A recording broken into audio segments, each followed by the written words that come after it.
TJ Butts was on here yesterday saying you guys got to find a way to increase your turnovers because you guys had so much success last year. Do you think teams are more wary of what you guys do, and how do you sort of combat that and get back to getting a lot of turnovers? I think we can't really press ourselves to change the way we're playing. We feel very good about the way that we're playing, and we know that a lot of those turnovers and those splash plays come in bunches, and you don't want to change up and mess up when you're doing something good. And I feel like we're doing a lot of things good. We've been punching at the football. We've been getting those tip passes, and it's just a matter of time until they start converting into turnovers. And I think a lot of the offensive players are doing a tremendous job of ball security. I think it doesn't matter how many turnovers we've had. If you look around the NFL, a lot of defenders are really punching at the ball and trying to create those turnovers. So I definitely think it's a point of emphasis for the offensive lines this year. Tim Benz. TJ, what, if anything, are you noticing different about Baltimore's offensive approach this year? Are they maybe throwing a little bit more often, or what takeaways do you have of, at least in comparison to the one time you saw Baltimore with Jackson last year anyway? I just think they're an explosive offense. Last time we played them, it was RG3. So this time it'll be Lamar again, and being able to play up there. And you see an explosive offense. They have 89 a great tight end, 15 on the outside, and then you have 21 in the backfield as well. So they have a lot of really quality weapons. The offensive line is obviously well too. So I just think we're going to play extremely assignment sound football is going to be the biggest key this weekend. Chris Adamski. TJ, practicing outside in the elements when you got an indoor facility like that, was that something to kind of show, it's this part of the season now, it's AFC North football, that kind of thing today? I don't know. I don't really get a say in it. So wherever they say practice is, I'm there. It doesn't really matter to me. Brooke Pryor. Hey, TJ, your defense ranks #1 in fewest yards allowed. The Ravens rank #1 in fewest points given up. What, in your mind, is the best indicator of a good defense? Is it in the stats, or is it something else that doesn't show up in the stats?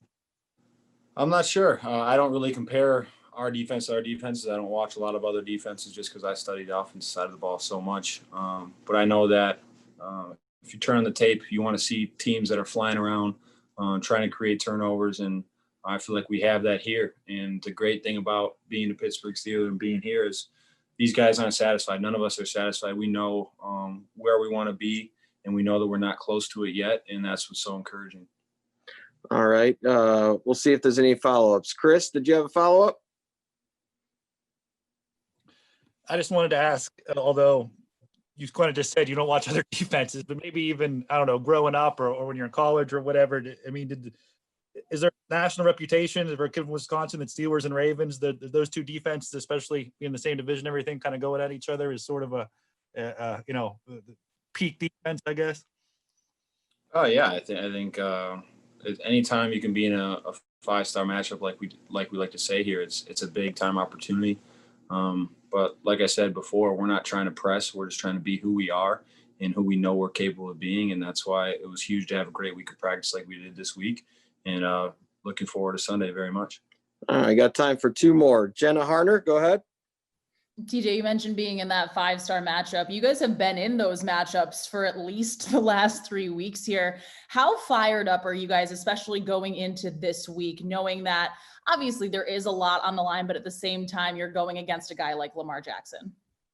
Yeah, that's the great thing about being in the NFL is you have a new challenge each week, and it seems like each week you're going up against somebody or a whole team that is at the top of their position or at the top of the division. And we always are going to accept that challenge, and that's how you find out how good you truly are as an individual and as a team. So it'd be a good test for us. All right, last one. Tim Benz. TJ, you talked before about being sound in your assignments this week and how key that is against Baltimore. For you and Bud specifically, do those assignments change very much when it comes to stop the run? I know you two guys have been really good at crashing in off the edge and making sure some star running backs don't bounce outside of you. But with a running quarterback like Jackson, do you guys take on a different type of role in controlling the run game this week? There'll definitely be a few new wrinkles this week, but I mean, anytime you have a quarterback that can run the ball, you have an additional blocker. So it definitely changes some things in the gaps and stuff. But I feel very confident in our plan. Hey, Maurkice. As someone who missed the second game last year, what's it mean to you to be able to play in this series? And do you have a greater appreciation for this rivalry as you get to the later stages of your career? Absolutely. It's a fun game, man. The fans are so into it. The players are so into it. Obviously, I tell people all the time that it's great for the NFL. And yeah, last year, I hate even thinking about last year, man. Let's move on for that. But yeah, I got the opportunity now to play this week. Brooke Pryor, ESPN. Hey, Pounce. Ben said he's able to get the ball out as quickly as he is because you snap such a good spiral. How important is the relationship between you and Ben, especially when the offense is trying to move the ball quickly and he is getting the ball out of his hands so fast? It's just a comfort level, I think, with both of us. I think we both see the game the same exact way. We're both thinking who the mic point is and what blitz is or which way it's coming. So I think that's just a rapport over time that we built with each other, and obviously that we're really close friends. Just a reminder to raise your hand if you have a question. We're going to go to Mike Prizzuto with DVE. Maurkice, whenever people talk about this game, they always go back to it's physical, but there's a lot of respect between the two teams. Is there anything going on in the trenches usually that's not so respectful? Maybe that you don't see, but it's also a dynamic of what goes on in these games. I just think whenever you're competing against anyone, obviously there's a certain amount of plays that happen in a game that someone will feel a little bit that you went a little bit too hard, or that you said something that you shouldn't have said, and there's always a little bit of conflict in that way. But you're right, it is a respectful thing. I think the intensity of the whole entire game is the reason why there's such a big rivalry, man. It's always been big plays in it, the low scoring games. Usually the defenses prevail on both sides, and I think that's what people like seeing. So. And a follow-up for Brooke Pryor with ESPN. Pounce, it looks like James Conner's having more fun this year playing as a part of the line that's blocking for him. Are you seeing anything different in the way that he's playing, or his work ethic, anything like that that's leading to him having such a strong season through 6 games? No, James Conner is an awesome player, a great player. I think just over time his resume says it for himself, but whenever you're dealing with injuries and things of sort of what he dealt with last year, that I know everyone wants everyone to be Superman, but it doesn't work out like that sometimes, man. Obviously, he's having a bounce back year, and he's looking really impressive. Follow up for Joe Rudder, Trib. Yeah, a couple games this year you've gotten to play with Kevin Dotson. What has he shown you as a rookie? And it seems like he might have a pretty good future. Kevin Dotson will be a Steeler for a long time. Obviously, he'll be here. He's like the Castro in a way, man. The way he passes, the way he run blocks. He has all the intangibles that you want in the offensive lineman, man. And he's a really great kid. I can't say enough about him. Hopefully, he keeps his head on the right way and keep progressing in the right way. James, are you using a spin move, and are you finding it to be at all more effective in helping you avoid significant contact at the point of the second level more often? Just kind of me playing running back just kind of happens naturally. I really don't, go into a game and say I'm gonna try to spin move out this game or anything. When I do it, it kind of just happens naturally. I don't really think about it, and so I just been trying to use all my tools, stiff arm, spin move, anything I can do to keep this run game going.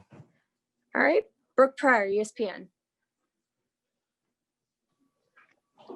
Hey, James, I think it was about this point in the season last year, you got hurt against Miami in the last few minutes, and then you were in and out of the lineup the rest of the season. Did you do anything, or are you doing anything differently to stay healthy for the long haul this season, either during the season or something you did in preparation for this year? Some of everything. I'm just trying to do all the basics, day in and day out when I'm here at the facility, getting treatment, doing things outside.